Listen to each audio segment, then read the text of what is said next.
అంట యెహోవా నీ రక్షణ బట్టి జయోత్సాహం చేయాలి. జయోత్సాహం అంటే హల్లెలూయా స్తుతి మహిమ, హల్లెలూయా స్తుతి మహిమ కాదు, జయోత్సాహం. ఎందుకు చేయాలి? జయోత్సాహము అంటే ఊరు అదిరిపోవాలి, నోరు అదిరిపోవాలి. అర్థమైనా? మనిషి కదలాలి. అదే పూర్ణ హృదయం అన్న, పూర్ణ బలం అన్న, పూర్ణ శక్తి అన్న జయోత్సాహము. ఎందుకో తెలుసా? అక్కడ దావీదుని రాజుగా ప్రకటించినప్పుడు ఏంటంటే జయోత్సాహం చేశారు. సౌలు అడిగిపోయాడు.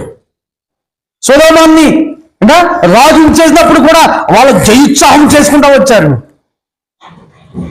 భూమి అదిరిపోయేలాగా, చెవులు గింగిరమయ్యేలాగా జయోత్సాహం చేశారు. ఒక రాజుని చేస్తే అంత జయోత్సాహం చేస్తే నీకు ఇచ్చిన రక్షణ బట్టి ఏం చేయాలంట? జయోత్సాహం చేయాలి. ఉత్సాహంతో పాడాలి పాటలు, ఉత్సాహంతో ఆయన నామాన్ని కీర్తించాలి, ఉత్సాహంతో ఆయన్ని కొనియాడి ఆరాధించాలి. ఇక్కడ చెప్తున్నాడు, నేను చెప్పడం కాదు, వాక్యమే చెప్తుంది. ఎందుకు రాయిపించాడు దావీదు ఇక్కడ?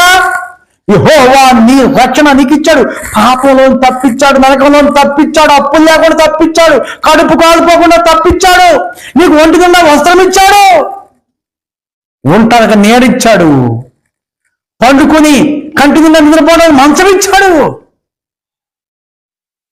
ఎంత ఇచ్చిన నీకు అంతే కాదు, నీ ఆత్మ పాతాళానికి పోకుండా ఆయన రక్తం కాచి నీకు రక్షణ ఇచ్చాడు.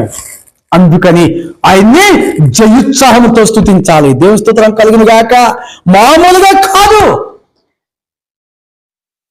ఎందుకు దావీదు వస్త్రం ఊడిపోయినా కానకుండా ఆయన్ని స్తుతించాడో ఇప్పుడు అర్థమవుతుందా మీకు?